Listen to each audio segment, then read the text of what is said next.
Écoutez, vous savez, depuis décembre 2021, la FIFA a décidé de mettre en place un comité de normalisation au sein de la Fédération guinéenne de football. Un CONOR qui avait trois principales missions. Toiletter les textes qui étaient là, mettre en place les différentes commissions qui doivent en tout cas aboutir à l'élection d'un nouveau bureau exécutif de la Fédération guinéenne de football. Mais depuis que le comité de normalisation est là, vous avez vu, pour le moment, on ne parle pas d'élection, on ne parle que d'autres activités, c'est-à-dire la mise en place des différentes commissions, il y a l'équipe nationale qui est là, la mise en place des différents staffs techniques.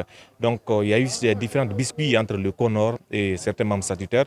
C'est pourquoi aujourd'hui, les membres statutaires se réunissent pour la deuxième fois, parce qu'on se rappelle qu'une première réunion avait eu lieu entre ces membres statutaires, une réunion au cours de laquelle un communiqué final avait été donc conclu, un communiqué qui avait été transmis au comité de normalisation. Et cette fois-ci, les membres statutaires pensent qu'ils ne sont pas écoutés, ils ne sont pas associés à la gestion du football guinéen. C'est pourquoi ils veulent se faire entendre.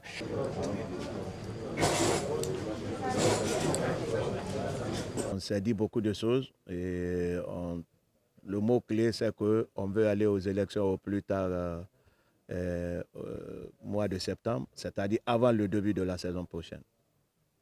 Voilà, si ce n'est pas fait, nous en tout cas pour le moment on va arrêter le football puisque c'est nous qui produisons les joueurs pour les équipes nationales, quelle que soit la catégorie. Peut-être l'équipe nationale A qui est professionnelle, qui a des expatriés, mais ici en Guinée, aucun club ne donnera son joueur même à l'équipe A' qui doit jouer les éliminatoires du CHAN. Et donc, on va arrêter tous les championnats. Aucun arbitre n'arbitrera, aucun entraîneur n'entraînera, aucun joueur ne participera à une compétition internationale. Ça, c'est clair. Nous ne souscrivons pas pour une prolongation aussi longue que celle-ci, mais nous savons que compte tenu de la réalité sur le terrain, on reconnaîtra une prolongation, que ce soit avec cette équipe ou pas, mais il est nécessaire qu'il y ait une prolongation pour le CONOR.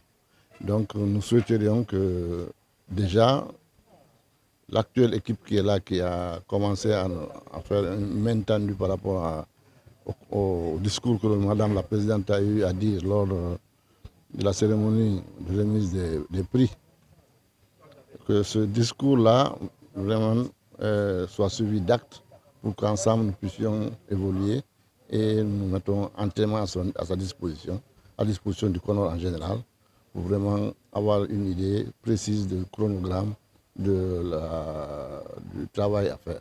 Vraisemblablement, donc, le comité de normalisation va être rallongé, peut-être de 3 mois à 6 mois. Peut-être donc pour les membres statutaires, c'est pour dire, si vous envisagez rallonger 6 mois, désormais il faut prendre 3 mois, parce que tout simplement, on estime aujourd'hui que le CONOR est arrivé à terme de son mandat et le CONOR doit organiser les élections qui vont aboutir, en tout cas à l'élection, à la mise en place d'un nouveau comité exécutif. Les membres statutaires sont dans leur droit, parce qu'on sait que qui parle de football guinéen quand même ne peut pas exclure les membres statutaires.